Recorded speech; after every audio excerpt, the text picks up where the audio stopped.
Olá,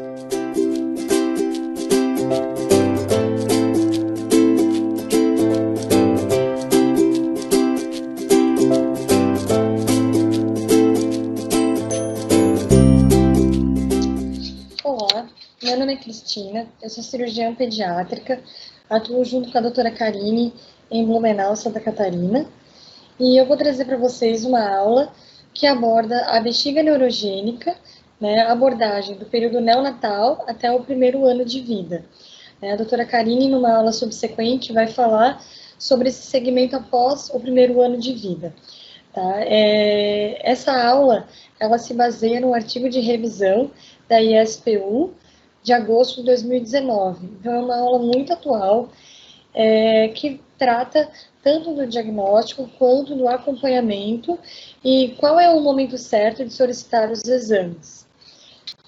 A bexiga neurogênica, por definição, é uma disfunção miccional que acomete os portadores de doenças do sistema nervoso central e periférico, né? E acomete quem? Quais são esses pacientes? Os pacientes que têm espinha bífida, pacientes que nasceram com agenesia de sacro total ou parcial, isso acarreta uma disfunção nervosa e, por consequência, uma disfunção miccional. Pacientes que, porventura, sofreram alguma lesão da medula espinhal, tanto traumática quanto neoplásica, e pacientes nascidos com ânus imperfurado ou anomalia no retal. Então, os tipos de espinha bífida ou de disrafismo espinhal, o mais conhecido, o mais comum, em 90% dos casos, e o mais grave é a mielomeningocele. O que significa isso? Existe uma malformação vertebral que propicia um abaulamento no dorso do bebê, pode ser nível torácico ou lombar, e há uma herniação das meninges, né, e da medula. E no caso da mielomeningocele, rota essa membrana, então não tem a pele recobrindo.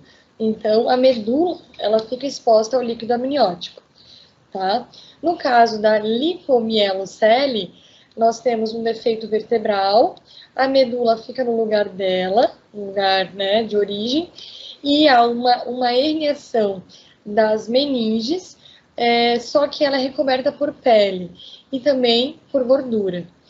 Tá? A meningocele, o que significa? É um defeito na coluna vertebral, a medula permanece no seu lugar e há uma herniação apenas das meninges nesse saco, né, no dorso, e é recoberta por pele, né, então é protegida por pele.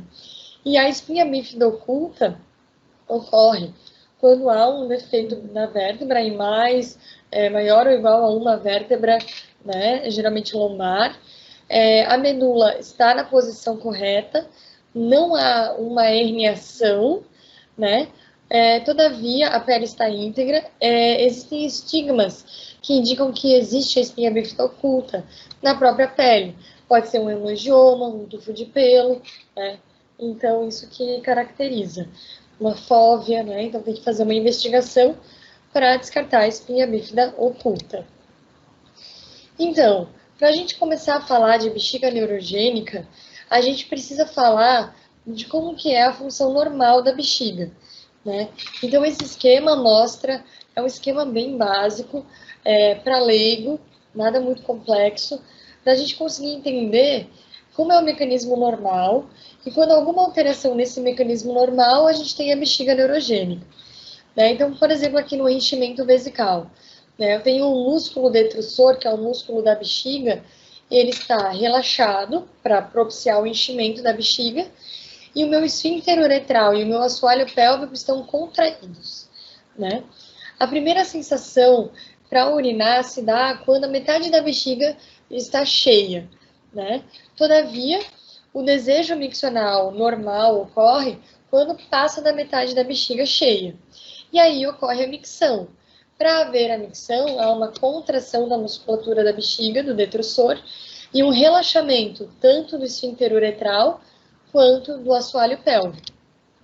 Isso tudo não é tão simples, né? Isso é coordenado por todo um sistema, né, que envolve o cérebro, o sistema límbico, né, que é o que vai coordenar nossas emoções, a medula espinhal, né, reflexos sensoriais e motores, que são fibras do sistema nervoso parasimpático, né, e fibras motoras do sistema somático. Então, envolve tudo isso para a gente realmente ter uma micção efetiva, né.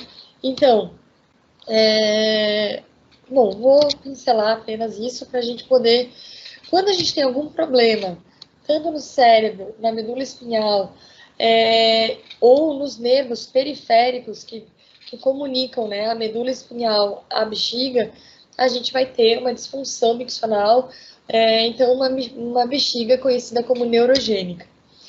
Então, os pacientes com bexiga neurogênica, eles podem apresentar vários padrões de sinergia do detrusor, ou seja, de disfunção miccional, né? Detrusor esfíncter, que a gente chama.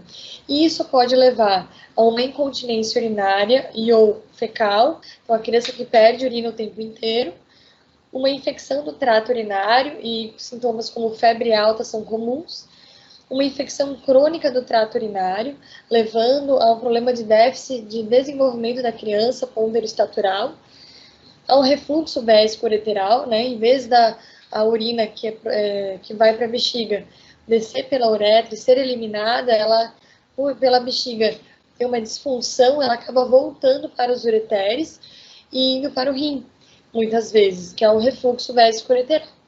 Isso acarreta uma infecção dos rins, que chama-se pielonefrite, e nos recém-nascidos, podendo levar a um quadro de septicemia, né? E toda infecção urinária, ela cursa com cicatriz no parênquima renal, e, por consequência, uma insuficiência desse rim.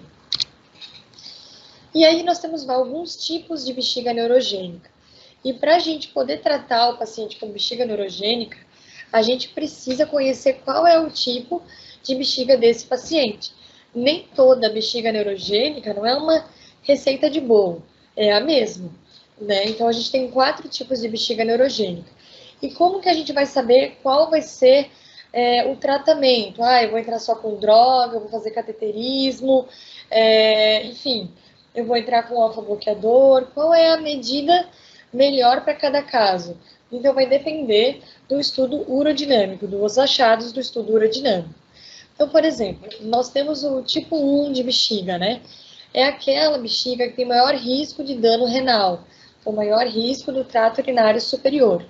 É uma bexiga hiperativa, ou seja, ela contrai muito a parede dessa bexiga, e o esfíncter, ele é hiperativo também, então ele também contrai. Então, isso leva a uma bexiga de alta pressão, né? Geralmente, essas crianças, elas urinam por transbordamento, tá? O segundo tipo de bexiga é aquela bexiga hipotônica, a parede dela é hipotônica, ou seja, é flácida, porém o esfíncter é hiperativo, então ele contrai demais. E isso leva a um risco de dano renal e infecção do trato urinário, né? Geralmente, essas crianças são aquelas que têm um alto resíduo pós-miccional dentro da bexiga, né? Porque ela é flácida e o esfíncter não deixa sair toda a urina, tá? O terceiro tipo de bexiga é aquele que tem pouco risco de dano renal, porque a bexiga é hiperativa, porém o esfíncter é hipotônico. Então, a criança fica perdendo urina o tempo inteiro, mesmo em vigência de cateterismo. E o último tipo de bexiga é aquele que não dá nenhum risco de dano renal. Então, para o urologista, é o melhor tipo, porém, socialmente, ele é o pior, porque a criança perde urina o tempo inteiro, então depende de fralda, né? Então, é aquela bexiga que tem a parede flácida, hipotônica, porém o esfíncter também é hipotônico, né? Então, mesmo com cateterismo, vai ter perdas urinárias. Certo, 12% dos recém-nascidos que nascem com mielodisplasia, eles não apresentam sinais de disfunção urológica ao nascer. Então, eles nascem e eles urinam normal. E aí que está o problema. Porque daí, se o obstetra viu que há algum problema, né, no pré-natal, essa informação ela tem que ser passada para o pediatra da sala de parto. E, por consequência, o pediatra que faz o parto, né, participa da sala de parto de um bebê com mielodisplasia ou espinha bífida, ele tem que referenciar essa criança para um ambulatório de cirurgia pediátrica ou urologia pediátrica, mesmo que a criança esteja urinando. Por quê? Porque geralmente a disfunção miccional ela ocorre mais tarde, né? Especialmente nos primeiros anos de vida, devido a mudanças da inervação e do desenvolvimento neurológico. Se essas crianças não tiverem um tratamento, um acompanhamento urológico, 60 a 80% vão desenvolver problemas urológicos nos primeiros anos de vida e menos de 5% vão se tornar continentes. Então, isso é muito importante. Tá, ok. E a cirurgia fetal? Mudou alguma coisa no padrão do tratamento da bexiga neurogênica? Então, segundo esse artigo de revisão da ISPU, existe uma melhora, sim, na parte neurológica, então da hidrocefalia, e uma parte na função motora, porém o seu efeito no trato urinário, ele não tem sido muito promissor. Então, a avaliação e o manejo urológico contínuo, eles são essenciais para as crianças submetidas à cirurgia fetal, devido ao risco significativo de bexiga neurogênica. Então, meu filho fez a cirurgia fetal, eu não preciso acompanhar com o uro? Não. Precisa acompanhar com o uro, sim. E principalmente, vai ter que fazer a urodinâmica, o estudo urodinâmico na primeira semana de vida. Ou melhor, antes de receber a alta da maternidade, tá? Pois eu vou explicar por quê. Então, vamos para o diagnóstico da bexiga neurogênica em recém-nascidos. O que é importante, né? A frequência da micção, como é que se dá essa micção, se ela é um jato, só escorre urina, né? E se há algum esforço para a criança ter a micção, né? No exame físico, inspecionar completamente a genitália externa, né? Então, a uretra, se for menina, né? Nos meninos, então, o pênis, avaliar a posição do meato, avaliar os testículos, né? E virar a criança e inspecionar o dorso, ver se existe algum tufo de pelo, algum hemangioma na região ali dorsal, alguma fóbia pré-sacral, ou mesmo algum abaulamento, alguma coisa que faz a gente pensar em mielodisplasia. Porque às vezes a criança não tem diagnóstico no pré-natal e quem vai fazer o diagnóstico é você na sala de parto, né? E também a avaliação dos reflexos torna-se importante. Durante o acompanhamento, o que é importante perguntar, né? Se a criança já começou o cateterismo, que geralmente a gente começa logo no início, qual é a frequência desse cateterismo? Se há um vazamento de urina, como é que é a capacidade dessa bexiga, ou seja, mais ou menos quantos ml de urina saem por cada cateterismo, a capacidade de armazenamento dessa bexiga, né? Se teve infecção urinária, já, né, até o momento, se usa alguma medicação, um alfa-bloqueador ou um Retemic, né, no caso, uma oxibutinina, o hábito intestinal dessa criança e se há alguma alteração no estado neurológico. E a avaliação da eficácia do tratamento, ela se dá através do registro do diário miccional, em 2 dias consecutivos. Isso é bem importante, é algo simples de fazer, mas não adianta você apenas entregar o diário miccional para os pais e deu. Você tem que explicar como é que é feito. Então, geralmente, são 2 dias consecutivos, onde você vai aferir a quantidade de líquido ingerido pela criança e a quantidade de urina eliminada. No caso das crianças que usam fraldas, você pode até pesar a fralda sem urina, né, e pesar a fralda com e descontar, então, esse valor e anotar toda a troca de fralda, para haver uma ideia, né, ou a criança faz cateterismo, então, na hora do cateterismo, quantos ml saíram, para a gente ter uma ideia de como que está a drenagem de urina, como é que está a capacidade miccional dessa criança, e como é que está o resíduo, né, pós-miccional. Então, o diagnóstico laboratorial. Então, após a primeira semana de vida, é solicitado o exame de sangue, né, creatinina e a cistatina C. Exames de urina devem ser coletados por cateterismo uretral após uma boa higiene do local. e aí solicita-se o parcial de urina e a urocultura com teste de sensibilidade dos antimicrobianos. Sem infecção urinária comprovada, tanto assintomática ou febril, inicia-se o antibiótico, tá? De tratamento. E se o paciente tem apenas bacteriúria assintomática, ou seja, ele tem leucocitúria no parcial de urina, mas ele não tem sintoma, ele não tem febre alta, tá? Não devemos tratar, certo? Isso é bem importante. Senão nós vamos ficar selecionando cepas multiresistentes, né? Não é o objetivo. Outro exame muito solicitado e que serve tanto para diagnóstico quanto nos norteia no acompanhamento é a ultrassonografia do aparelho urinário. Ele é feito quando a criança nasce e após no acompanhamento.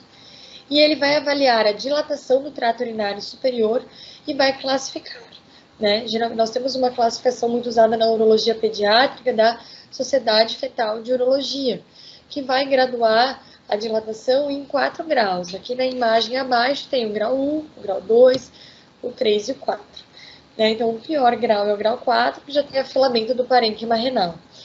Ele vai ajudar para medir a dilatação do cálice, ele vai ajudar a medir o diâmetro anteroposterior da pelve, para nos dar uma informação melhor, e vai nos medir a espessura da parede da bexiga e se há resíduo pós-miccional, certo? Muitas vezes, se você mora numa cidade do interior, ou você tem um radiologista que faz ultrassom, que não está habituado em fazer ultrassom em crianças, você, na hora do pedido, você tem que solicitar essas medidas, tá? Então, você tem que pedir para avaliar a dilatação do trato urinário superior, fazer a medida anteroposterior da pelve renal, medir a espessura da bexiga. A gente também pede para medir o diâmetro do reto e a quantidade de resíduo pós-miccional, tá? Então, isso são todos dados muito importantes, tanto para uma avaliação inicial e principalmente para o segmento, né? Então, se no primeiro ultrassom não veio essas informações, ele acaba não tendo muita serventia para nós, tá? Outro exame importante é a uretrocistografia miccional, né? Então, ela é indispensável para avaliação tanto da bexiga quanto da uretra, né? Para avaliação da presença do refluxo e pode sim e deve ser feita no período neonatal. Como é que é feito esse exame? Então, a gente coloca uma sonda uretral, lá na uretra do recém-nascido, injeta contraste e vai radiografando para avaliar como é que é essa bexiga, se ela é uma bexiga grande, uma bexiga pequena, como é que é a parede dessa bexiga, se ela é trabeculada, não é trabeculada, se ela tem o refluxo, sobe só uma parte dos uretérios ou ela vai até o rim. Como é que é essa uretra? Se é uma uretra dilatada, uretra posterior. Geralmente, quando é uma uretra dilatada, a gente chama de uretra em peão, a gente tem uma sinergia vésico-esfincteriana, né? Então, que caracteriza um distúrbio miccional. E o estudo urodinâmico, né? É o exame mais importante. E sim, deve ser feito muitas vezes no período neonatal, né? Então, quando vai ser importante? Então, em pacientes submetidos à cirurgia no pós-natal, né? Então, nasceram e aí foram submetidos à cirurgia da mielomeningocele, esse exame deve ser feito com 2 a 3 meses de vida. Por quê? Porque vai ser após a fase do choque espinhal. Entretanto, aqueles pacientes que foram submetidos à cirurgia no pré-natal, a cirurgia fetal, ele deve ser feito antes da alta hospitalar, então ainda na maternidade. Por quê? O choque espinhal já se deu intraútero, né? Então ele tem que ser feito no período neonatal, para a gente poder ter a avaliação de qual daquelas 4 bexigas a criança apresenta, para então nortear o nosso tratamento. Se no primeiro estudo da bexiga ela for boa, então o próximo estudo é feito com 1 ano de idade, né? Outro exame que é muito solicitado por nós é a cintilografia DMSA. Ela é padrão ouro para detectar as cicatrizes renais e é importante que ela seja realizada no primeiro ano de vida. E é importante também que ela seja repetida após episódios de infecções urinárias febris recorrentes, para definir tanto cicatrizes quanto avaliar os riscos de perda de função. Então, quais são os principais objetivos do tratamento da bexiga neurogênica? Então, a preservação ou melhora da função renal desses pacientes, a prevenção da infecção do trato urinário, a prevenção da deterioração do trato urinário, promover uma continência urinária e fecal posterior e promover uma melhor função sexual e fertilidade também quando adolescente ou fase adulta. Há duas opções de tratamento atualmente utilizadas. Uma é o manejo proativo e a outra é o manejo reativo. Então, o que é isso, né? No Brasil, a gente sabe da dificuldade, principalmente no Sistema Único de Saúde, da criança chegar na consulta com um cirurgião pediátrico ou um urologista pediátrico. E se ela tem uma dificuldade de chegar na primeira vez, a gente sabe que a dificuldade às vezes é muito maior para o segmento, né? Então, o manejo reativo, que é a segunda opção, acaba não sendo uma escolha que deveria ser feita no nosso país por conta disso. Então, o manejo proativo, sim, deve ser seguido, aonde é feito cateterismo intermitente limpo, precoce, mas já iniciar anticolinérgico, né, que é a oxibutinina que tem na rede pública, nos primeiros meses de vida. E isso é adotado pelo guideline da ISPU de 2019. Isso faz para que a bexiga, né, tenha baixa pressão e ainda previne infecção do trato urinário. Certo, agora a gente vai entrar no que o artigo traz e que é muito interessante, quando que a gente vai começar as medidas e pedir os exames, em que momento, né? Então, quando a criança foi submetida à cirurgia no pós-natal, ela deve ser sondada, né? Então, passagem de sonda vesical de demora, sonda Foley, e deixar a sonda até a ferida operatória das costas cicatrizar. A ferida estando cicatrizada, é retirada a sonda Foley e então inicia-se o cateterismo intermitente limpo, né? Mais um antibiótico profilático. Claro, esse antibiótico só vai ser começado após o término daquele antibiótico endovenoso que foi dado no pré-operatório, né? Geralmente é cefazolina endovenosa. Em uma semana, a gente deve solicitar ultrassom de rins e vias urinárias, solicitar a creatinina e solicitar o estudo urodinâmico se essa criança ela foi submetida à cirurgia fetal, então a cirurgia no pré-natal, porque ela já teve o choque espinhal intraútero. Certo. Então, é importante, quando começa o cateterismo, sempre ensinar os pais a realizar e, após os pais estarem confortáveis com o cateterismo, parar com o antibiótico profilático e avaliar o manejo intestinal. Sempre é muito importante.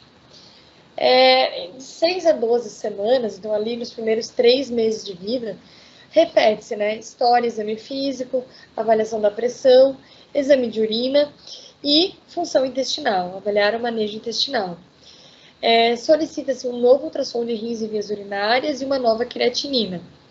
Solicita-se um estudo urodinâmico, então se foi feita a cirurgia no pós-natal, e se ele está indisponível, uma uretrocistografia miccional. Inicia-se a oxibutinina, que é o anticolinérgico, se houver algum sinal de bexiga hiperativa.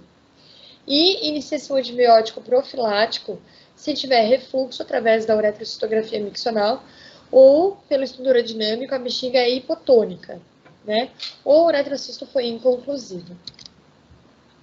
Aos 6 meses de vida, repete-se toda essa primeira parte inicial, repete-se o ultrassom de rins e vias urinárias e a creatinina, solicita um estudo urodinâmico se o primeiro mostrou alteração, bexiga hipotônica ou inconclusivo, e já se solicita a cintilografia DMSA. Aos 9 meses, repete-se a primeira parte e repete-se a segunda, solicita ultrassom de rins e vias urinárias. E com 1 ano, repete-se a primeira parte, repete-se a segunda. Se refluxo ou infecção do trato urinário febril, refluxo então documentado na uretrocisto, né, ou infecção urinária febril, se refluxo ou episódio de infecção urinária febril, pede-se uma nova uretrocistografia miccional com 1 ano. E se não houver refluxo e não houver infecção urinária, e com um ano repete-se o estudo urodinâmico. Bom, se não houver refluxo ou não houver infecção urinária com refluxo de baixo grau, pode-se suspender o antibiótico profilático e monitorar a urina com um Combur teste feito em casa. Tá? Em geral, os pacientes com mielomeningocele, eles têm alta prevalência para fazer alergia ao látex. Então, os produtos com látex devem ser evitados nesses pacientes, principalmente a luva, né? Então, a gente não usa luva de procedimento com látex nos pacientes que fazem cateterismo intermitente limpo. A gente ensina os pais a apenas higienizarem bem as mãos antes de fazerem o cateterismo. Bom, seria isso.